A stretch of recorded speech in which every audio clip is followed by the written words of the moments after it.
Good morning and welcome. I am Ann Stevenson with our Unitarian Universalist Congregation of Grand Traverse, representing the Sunday Services Committee this morning. We are so fortunate and excited to have Reverend Beth Marshall with us today. Yes, see, everybody, yay.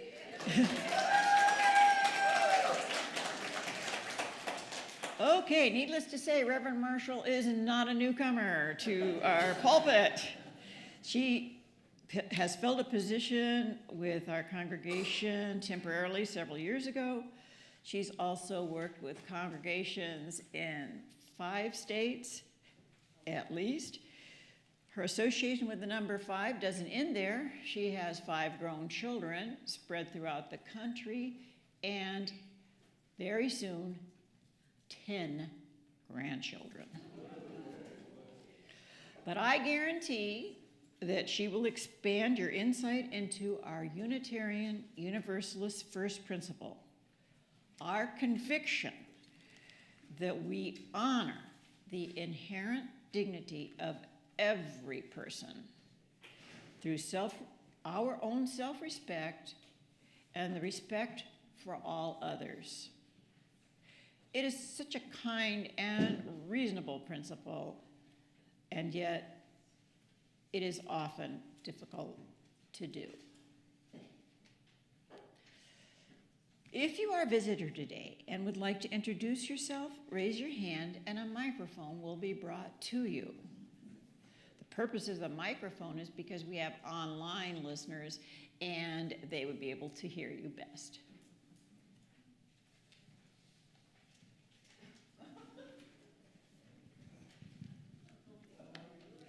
Good morning. We are sort of visitors. Mike and Sandra McDonald, now from the Unitarian Universalist Congregation of Ann Arbor, but former members here for 8 years. And we're glad to be here today. And us. If you will, I'm very sorry. Hello, my name is David. I live in Elk Rapids, and I'm just visiting today. Thank you for having me.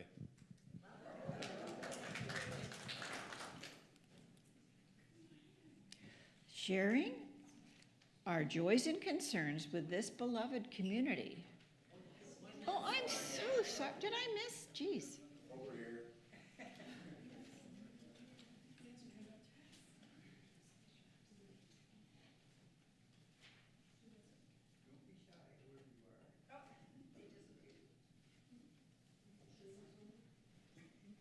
Well, I'm Mike, and I've been around for a long time, but it's great to be here this morning.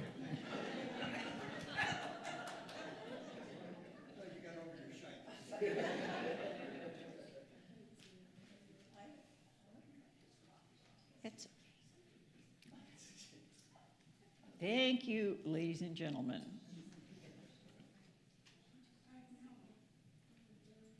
When it's time for our social hall activities after the service, please take a yellow mug if you would like for us to introduce ourselves to you and get to know you a little better. Moving on to sharing our joys and concerns. We share our joys and concerns with this beloved community because it helps us stay connected to each other. Your joys and concerns may be written in the book on the table to your left. You may add to the book or light a candle anytime before or during the service. Your joys and concerns will be shared by Arlene Weissmantel of the Congregational Care Team a little later in our service. I have one announcement, which is kind of a joy and concern. Last night about 9:30, I got a call from Charlie Bellinger, and he could barely speak. Now, I'd spoken to him the day before, and he sounded healthy and happy, but something has happened to impact his health. And so today's reading will be presented by Steve Sanders. Thank you, Steve. Now it is time to quiet our minds and our devices and be fully present with one another for our sacred Sunday service. Okay, would you like to light the chalice?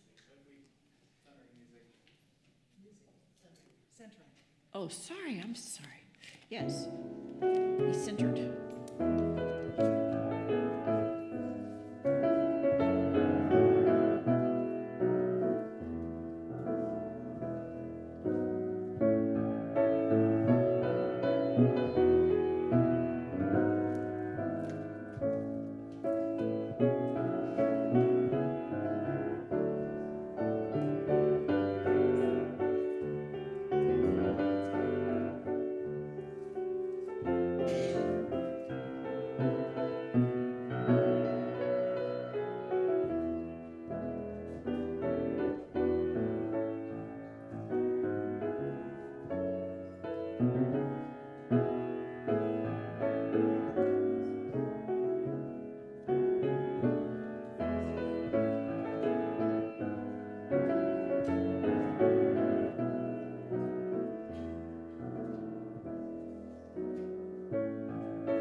I did not expect this many people this morning.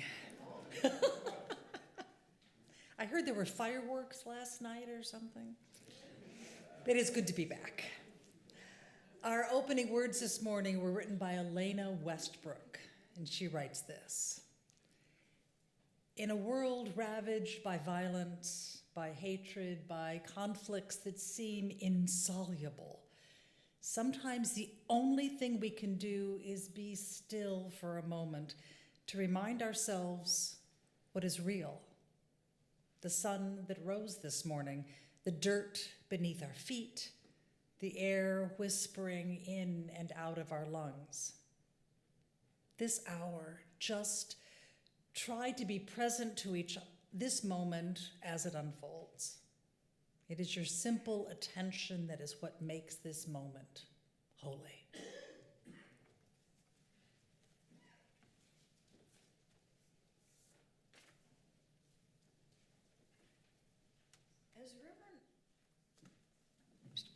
As Reverend Marshall lights our chalice, I would like for you to take a couple minutes to consider what's called the missing comrade table. The empty chair and the empty place settings represent the comrade who is missing from the table, the meal, and the conversation.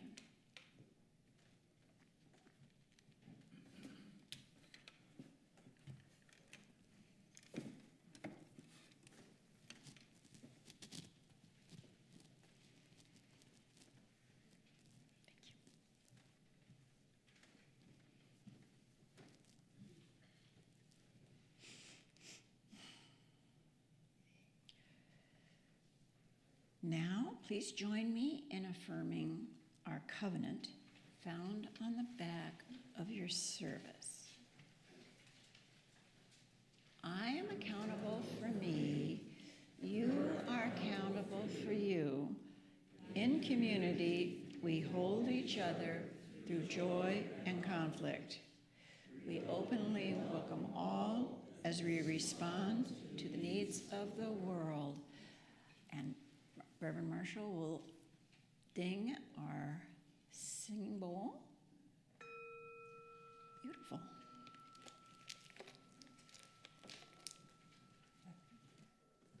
Would you please rise in body or in spirit and join me in singing our opening hymn this morning, found in your gray hymnal, number 124, Be That Guide.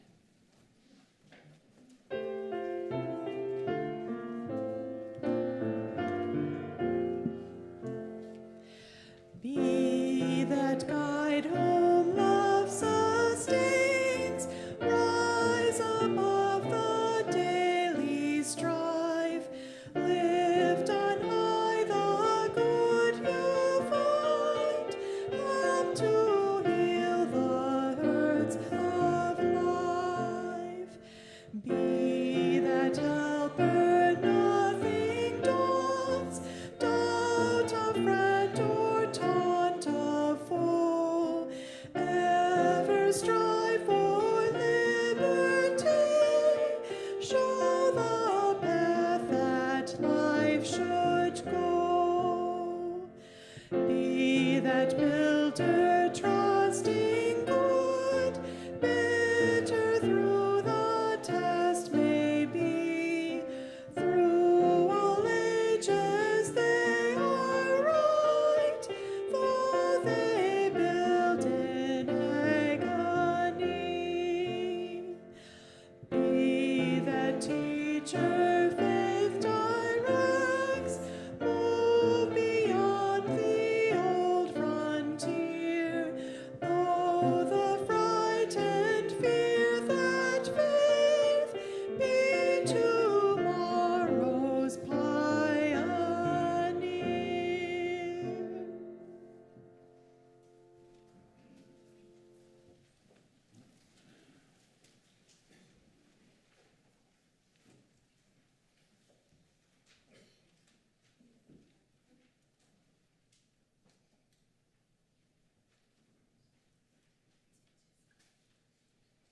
Each time I come from our newly asphalted parking lot to this sanctuary, I appreciate the loveliness of the grounds that are maintained and cared for by our sacred grounds and landscaping committee members. I am always walking into the sanctuary being grateful for the generosity of this community. Our offerings are the total source of funds to maintain our building and to pay our talented staff. We have no other sources of income. As the ushers pass the baskets, you will note there are two sides. One is for the congregation, and the other is for supporting local programs for the most vulnerable folks in our community, such as Safe Harbor and the Women's Resource Center, among others. Should you be watching online, you may send your offering using one of the methods shown on the slide. And if you choose one of those, please note if your offering is for the life and mission of this congregation or for community needs. If you are visiting or are new today, let the basket pass. This is not a day of cover charges, maybe later.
I'm Arlene Weissmantel, a member of the Congregational Care Team, and today I will be sharing joys and concerns. It is our practice as a religious community to set aside time in our service to name and honor the joys and concerns that mark our lives, the milestones and moments of our lived experience. I will be sharing the joys and concerns that have been offered up for us to hold on our hearts as we are gathered today. If you have a joy or concern that's a bit too heavy to share, I invite you to reach out to a member of our congregational care team. You can identify us by the purple ribbons on our name tags. You can also light a candle at any time during the service or honor your joy and concern during our stone meditation, knowing that you are held in the loving hearts of this community. Repeat after me. None of us is meant to travel life's journey alone. Here is what has been shared with our cat community today.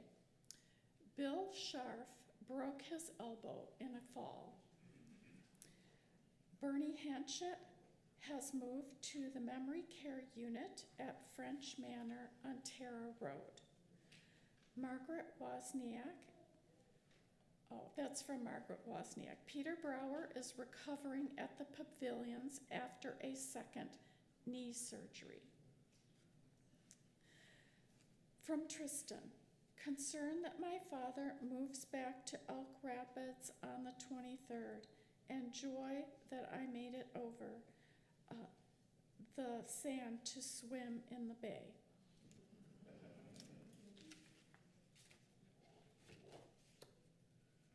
As we continue with our time of joys and concerns, we now open our time for the stone meditation. As you feel moved, you're invited to come forward to take a stone and place it in this a bowl of water. This is not a time for words, but a chance to bring what is on your heart into our circle of community, trusting that it is held in love and care. As you feel ready, please come forward.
Please join me in singing our song of response, Spirit of Life.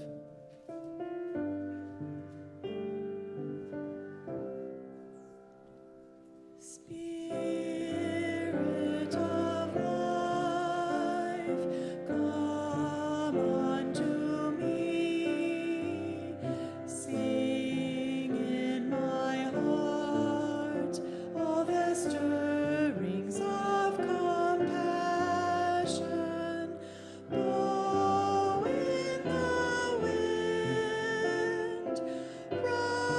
in the sea, move in the hand, giving life a shape of justice.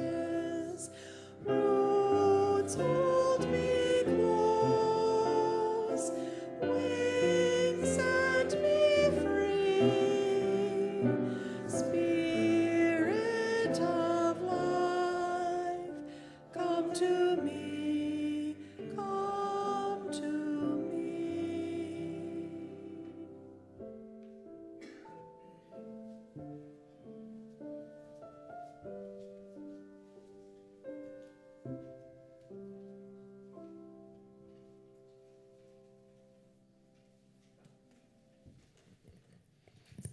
Morning. This reading is called Grateful to Our Teachers by Shannon R. Holland. I'd been at sea for 10 days. I'd visited this city before, but not on a Sunday, so I'd never been to the UU congregation there. On Sunday morning, I walked to the sanctuary where a greeter recognized that I was a visitor and welcomed me with a friendly greeting. Then he asked, "So what brought you to our congregation today?" Being that a ship had literally brought me to the congregation, I turned and pointed down the slope towards the harbor at the Coast Guard cutter I had steamed in on. "I'm a Navy chaplain," I explained, "and that ship right down there brought me here. We sailed in yesterday." He replied, "So what brings a Navy chaplain to a Unitarian Universalist church?" And my brain lurched to a halt. Unitarian Universalism and the military have not always been on friendly terms. After almost 20 mostly happy years in both, I sometimes forgot the tension in our history. In my many run-ins with ministers on the right-wing fundamentalist side of religion, a calm, friendly, but unapologetic demeanor had always gotten me through those conversations.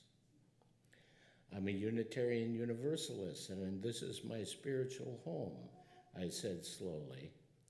"When I travel for work, I like to visit new churches." What he said next was like being whacked with a foam pool noodle. Conspicuous, but not overly harmful. "Oh, you didn't say you were a Unitarian Universalist." I don't remember my exact words, but I remember my body switching to that teacher mode. I didn't know it was my responsibility to announce that. I'm a middle-aged, middle-class, straight white guy. I don't have experiences like this often, but I'm grateful that I do occasionally. They give me insight. In the moment that I switched to teacher mode, I wasn't aware of where I had come by that practice. It didn't take long to recall several moments in which I had inadvertently said ungracious things. I was fortunate enough to have professors, ministers, and friends illuminate my clumsiness for me. They did so in a way that was gracious enough that it increased my appreciation and respect for them, and clear enough that I will never forget the teaching.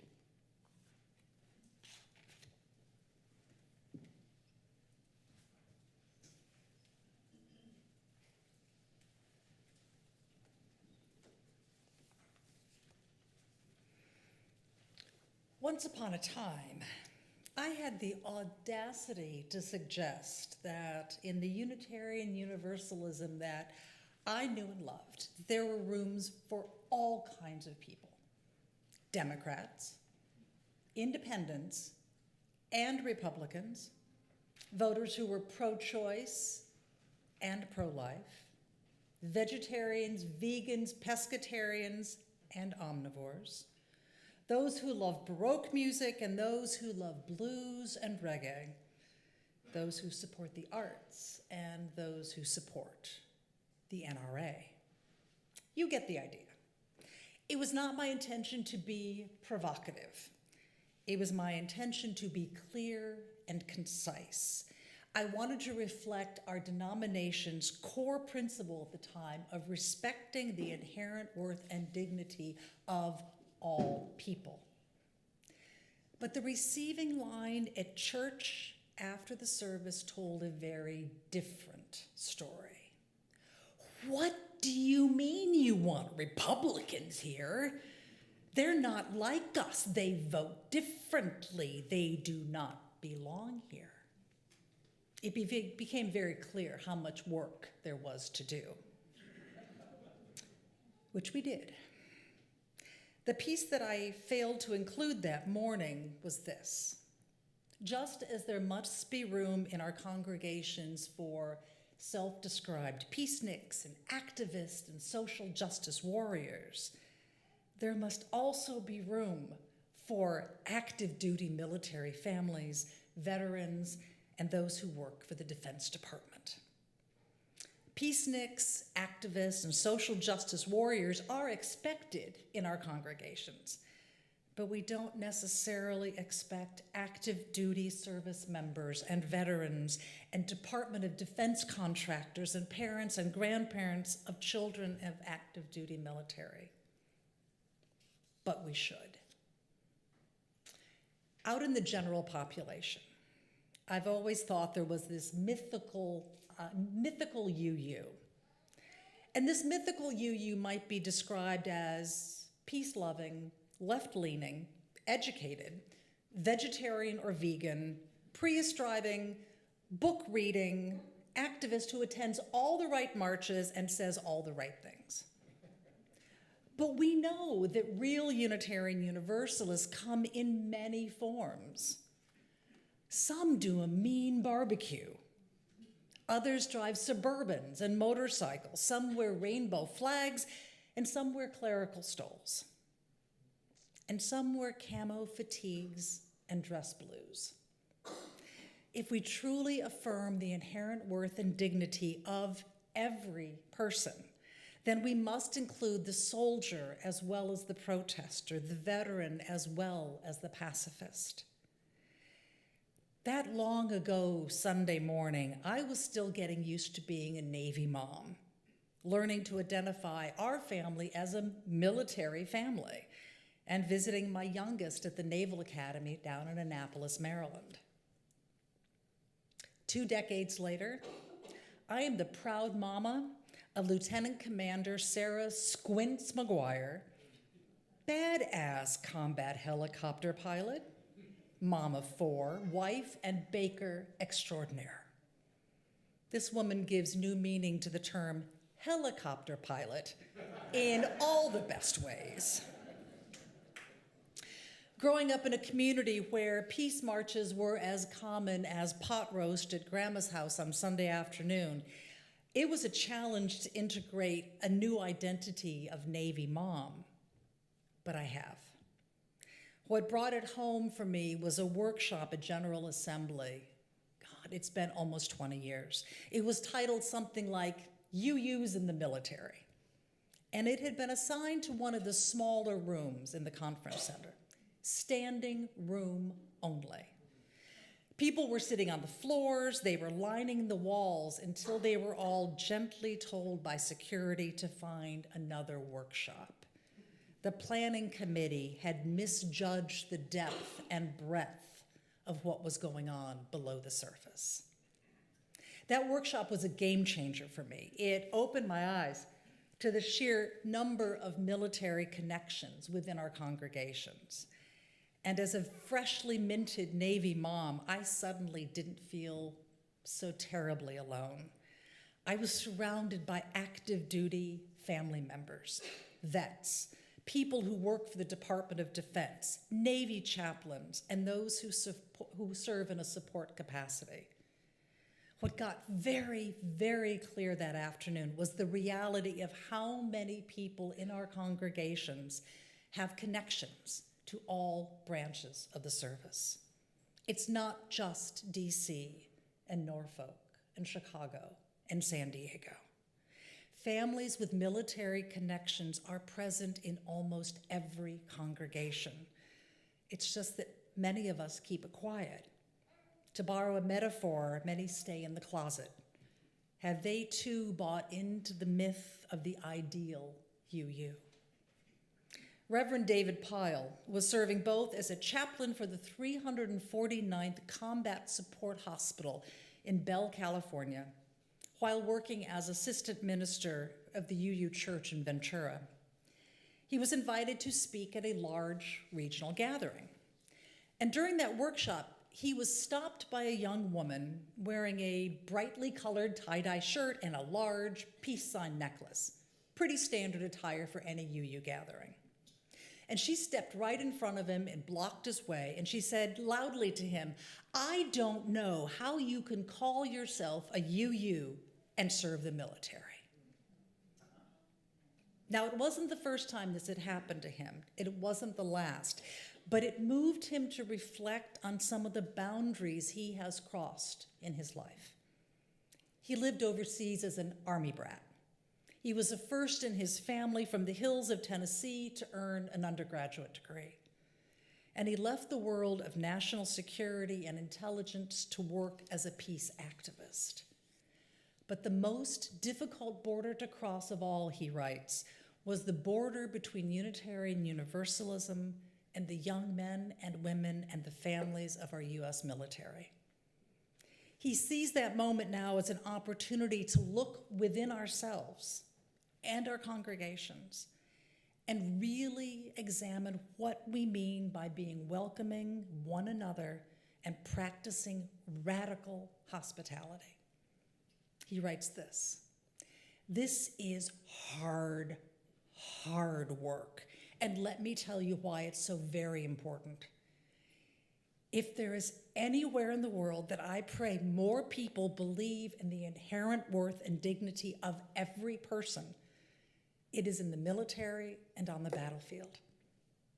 If there is anywhere in this world that I pray for more people who believe in the right of conscience, it is in the military and on the battlefield.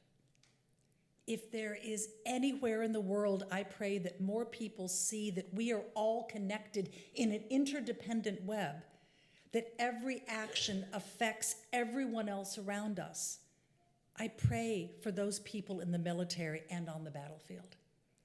If we are going to have soldiers, if we are going to give that sort of power and responsibility to anyone at all, then I would rather it be as many of those people be Unitarian Universalists as possible.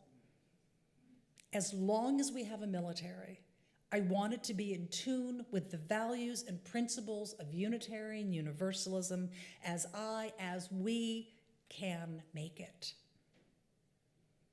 As many of you are now aware probably, Unitarian Universalism was recently purged from the Pentagon's list of recognized religious faiths and systems of beliefs from which service members can choose for their personnel records. Now, this was presented publicly as an effort to streamline record keeping and make it easier for chaplains to do their jobs. But it effectively tells hundreds of thousands of service members across almost 200 faith traditions that they are less than, that they're not really part of the group to which they have dedicated their lives, all because their chosen faith does not allow with these new designations. As others have suggested in the last few weeks, this decision threatens the access that service members have to getting appropriate spiritual care, end-of-life support, religious accommodation, and the pastoral presence they so rightly deserve when they are at their most vulnerable. Unitarian Universalist members can still choose Unitarian Universalism as their preferred religious tradition on their dog tags, but that's not good enough. That's not nearly good enough. And then in the last 2 weeks, I think, those same decision makers declared that chaplains in the armed forces can no longer wear their military rank on their uniforms. Historically, Unitarians and Universalists have always had roles in the military. A recent statement issued by the UU Covenant of UU Pagans reminded readers just of a few of these. You may know some of these names. In 1775, George Washington appointed the Universalist Reverend John Murray as one of the first U.S. Army chaplains. Unitarian minister Reverend Dr. Samuel West served the Continental Army both as a chaplain and as an intelligence officer against the British Army. And Unitarian William Emerson stood with the militia at the Battle of Concord as the Revolutionary War began. Our religious tradition has a long history of fighting for spiritual freedom, as well as respecting the diversity of spiritual needs amongst the ranks. Months ago, long before the war with Iran, I contacted a seminary classmate of mine, Reverend Eric Johnson. He served for 2 decades as a UU Navy chaplain. And I was curious because I was thinking he was more on the inside, how he understood the current relationship between Unitarian Universalism in the military. And this is just a snippet of our conversation. He writes, "Here's the heart of the matter. Do UUs truly hold the first principle or not?" He recounted how in seminary, Arnold Goldberg, a Jewish visiting professor, read our first principle. He was curious, and he asked the class 2 questions. Did Adolf Hitler have inherent worth and dignity? And if so, could you be his chaplain? Eric described those 2 questions as hitting the class like a grenade. He wrote this: "I can't remember some of the answers my other classmates gave that day, but the question stuck with me. And for me, the answer is yes. Adolf Hitler has inherent worth and dignity, and yes, I would be his chaplain. That being said, I can't imagine a world where Adolf Hitler would want that.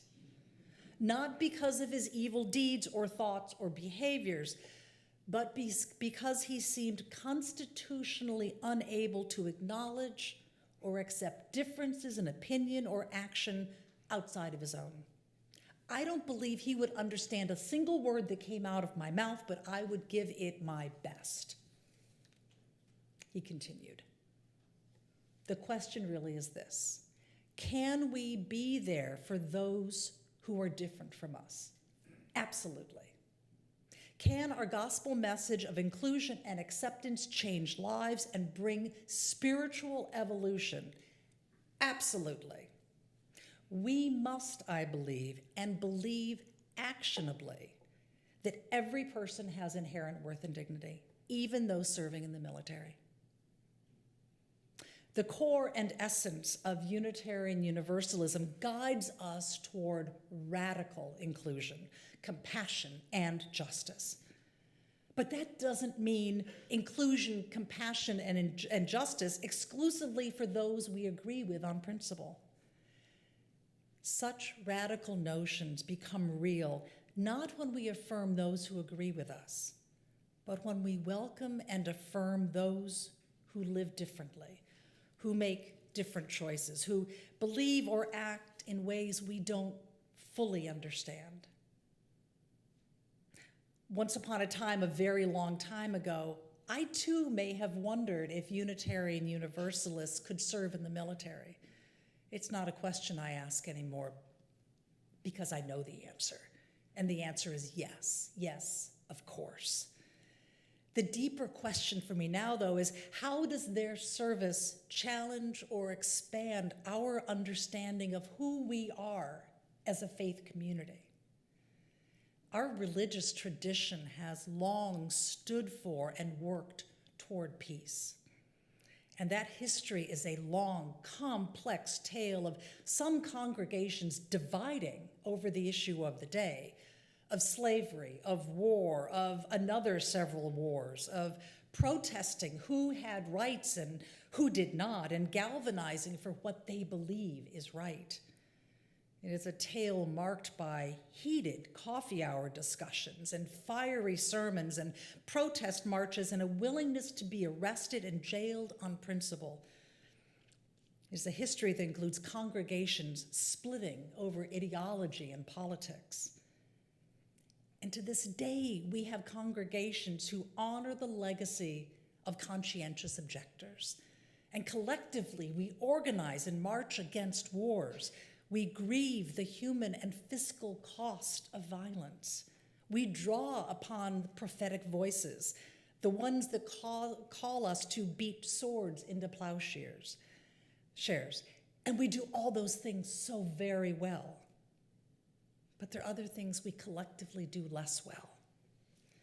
Our tradition also affirms the right of conscience and the use of democratic process within our congregations and within the larger world. There are good, solid, lifelong Unitarian Universalists for whom exercising their right of conscience leads them away from the military. There are good, solid, lifelong Unitarian Universalists who hear a different calling, one that leads them to heal the wounds of war by working as medics and chaplains and peace builders within the system. But this is the tricky part. There are also good, solid, lifelong Unitarian Universalists for whom exercising that right of conscience leads them toward the military. They speak of a sense of duty, a desire to protect the vulnerable, and some see an opportunity for furthering their education and financial stability. Do we quietly favor one group over the other? I fear we do. And what does this mean for congregations large and small? How does this play out in real life on a Sunday morning or a Wednesday evening choir practice? In part, I think it means that we are called to make room for even greater complexity. I think that across the denomination, we need to make more room for people who don't fit the model of that mythical UU, who don't fit our assumptions, whose service may challenge us, and whose very presence may force us to grow. I think that as a denomination, we can also do better in our overt support for those who choose to serve in the military. I was rummaging around on the UUA website, and I didn't find nearly enough. Now, admittedly, now I'm looking through the lens of a Navy mom, but it felt almost performative, like lip service. I've got a couple small books on my shelf that have been there for years, and there were a few new links, but we can do better. In the reading this morning, we heard another uniformed Navy chaplain who was greeted at the church doors on a Sunday morning, essentially with a message of, why are you here? And while on the surface that was a question about how someone in uniform might be greeted or welcomed or included, but the larger question is how anyone who might not fit that model of the mythical UU would be greeted. Do they see themselves reflected? Do they feel safe talking about themselves and their experiences? Or do they only hear silence or worse, suspicion? Once again, as is so often the case, we run up against those famous words by our forefather, Francis David. He reminded us that we need not think alike to love alike. We don't need uniformity of thought. We don't want uniformity of thought. The greater goal is a community grounded in respect for one another and shared values. It's all part of making room for the whole, for ourselves and each other.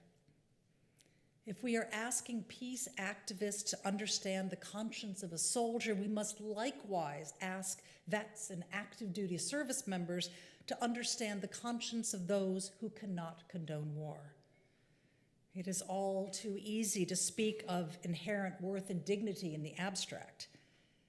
It gets real when it becomes something we are willing to fight for, something we are willing to put our life on the line for. When we live into it, we're saying that it is possible to simultaneously support protesters and police officers, to support our chaplains and our combat medics and our vets with PTSD and our Gold Star families and our conscientious objectors. When we live into it, we make room for both young people considering enlisting in the military and those who are organizing our peace marches. It gets very real when instead of thanking a service member for their service, we respond with these slightly edited for the pulpit words written by Chaplain George Tiger, who suggests we try this instead. Thank you for reminding us that despite all the madness and confusion in life, there remain some truths that are truly worth fighting for. It seems that every day it gets more challenging to think in terms of being radically inclusive, to think in terms of both and instead of either or. So much of the larger culture wants us to think in overly simplistic binary terms of either or, that it takes a Herculean effort to think in terms that are both and. In the Unitarian Universalism I know and love, I believe there is a place where we can question the validity of war and still welcome the warrior. I believe we can call for peace and still love those who serve. I believe we can challenge systems that encourage and perpetuate violence while still embracing the people who live within them. It is a challenge, but so is anything else worthwhile. In such a place of both and, we are living into the core and essence of our faith. May we remember that love and respect are not limited to those who are like us, who vote like us, who protest like us, regardless of how much pressure there is to think otherwise. I'd like to take a moment here in the context of the service to recognize the many ways that our lives are connected to the military, the way that our lives are woven together. And in a moment, I'm going to read off a list of questions, and then I'm going to invite you to rise or stand, raise your hand or stand when you feel it's appropriate. And of course, if the connection is too difficult, know that we are grateful you are here today. So after a moment of silence, there will be an opportunity for a few people to briefly share their connection, and I trust the rest can be shared during coffee hour. But first, if you have served in the military, please rise or raise your hand.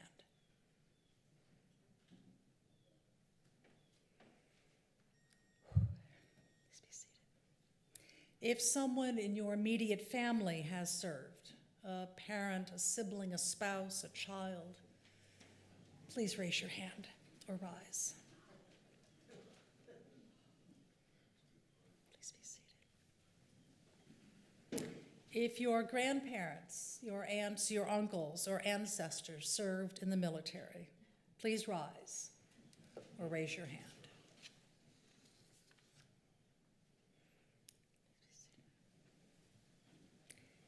If someone you loved was lost to war in body or spirit, please rise or raise your hand.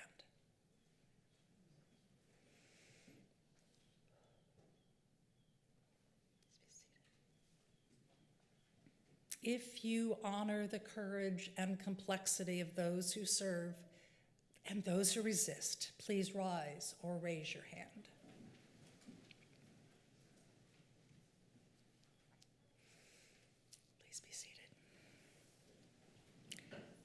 In the gently paraphrased words of Reverend George Tiger, thank you all for reminding us that despite all the madness and confusion of this life, there remain some truths worth fighting for. Because we each carry many truths. Many are complex and rarely given voice. May this sacred space hold our shared grief and gratitude and courage and conviction. May we honor each other's stories with compassion and walk together in peace. So may it be. Amen. I invite us to take a breath of silence together.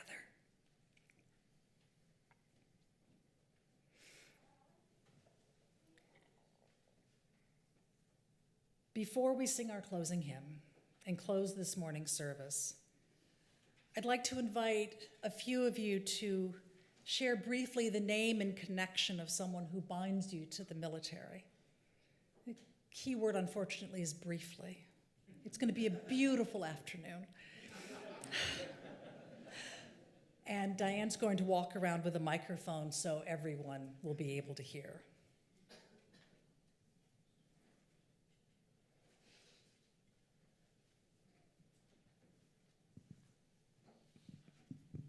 I have a daughter who is a lieutenant colonel in the Marines, and she has 20 years of service.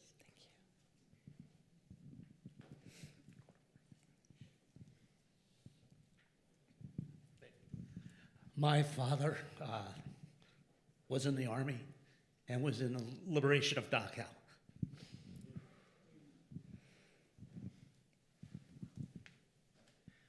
My father, Charles Chauncey Curtis, served as a military policeman in World War II, and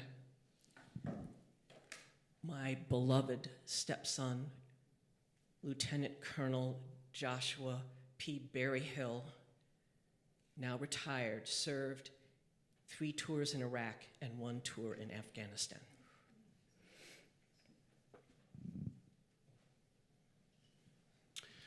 My father served in the Pacific Theater during World War II, where he met my mother in Shanghai, China.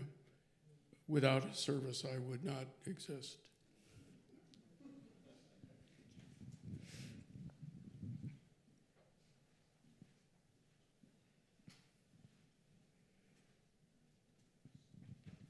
My father served as a B-24 pilot in World War II out of the heel of Italy.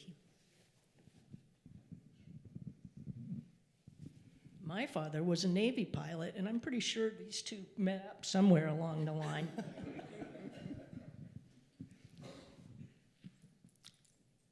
My father was drafted before World War II and then was sent to England on the Queen Mary and landed on the beaches of Normandy.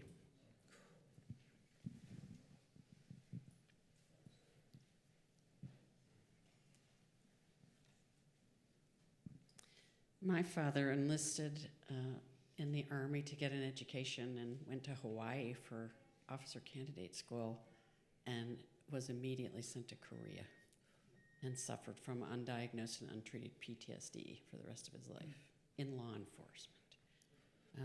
I have a friend whose son has just left the service as a major, the Marines as a major. I love this kid. We agree on very little. I love him. I love his child, his wife. I wish him all the best. I was on a plane recently, and I sat next to a young man who had just finished his first year at West Point. And we talked for quite a while, and I was struck by his faith, his sense of duty, his honor, his thoughtfulness, and I felt torn a little, but also really proud of him. And his name was Cone, and he was from a big Italian family in Brooklyn. So these are my connections.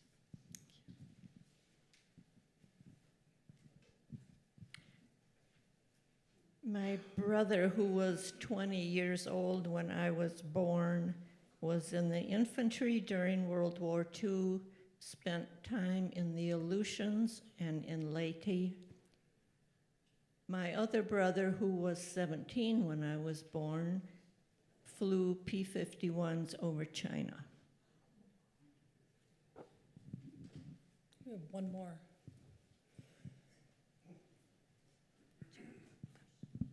Two more. My son, who's named after me, joined the Navy at the age of 18 and is retired as a Navy captain.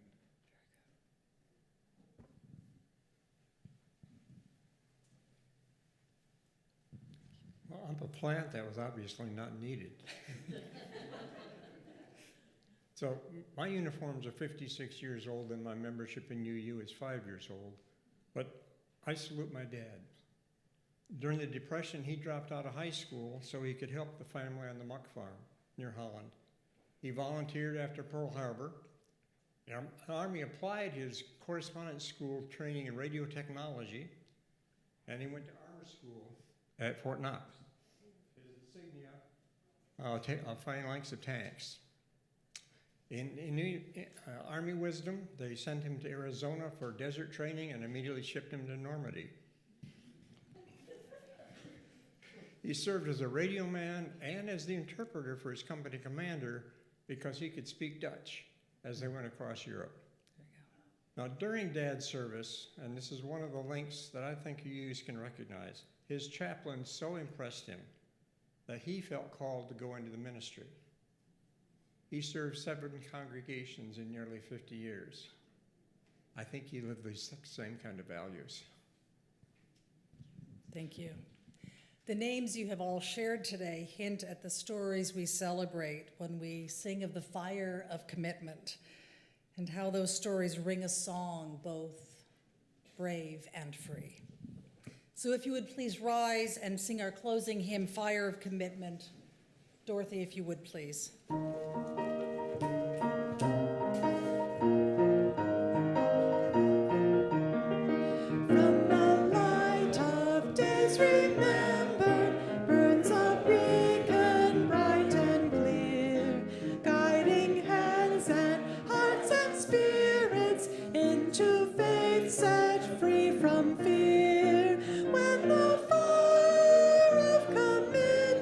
Sets our mind and soul ablaze.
choose to, during our closing, hold hands with those near you,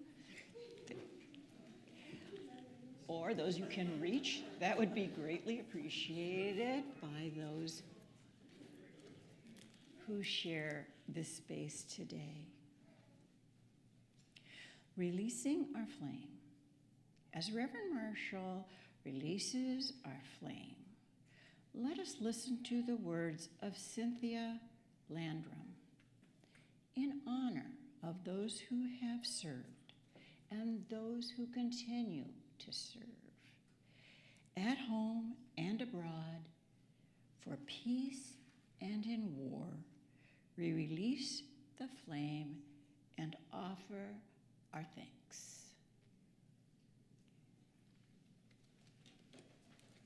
Our closing words this morning were written by William Gardner. He writes, "We all have two religions, the religion we talk about and the religion we live. It is our task to make the difference between those two as small as possible. Go in peace, amen, blessed be." Thank you.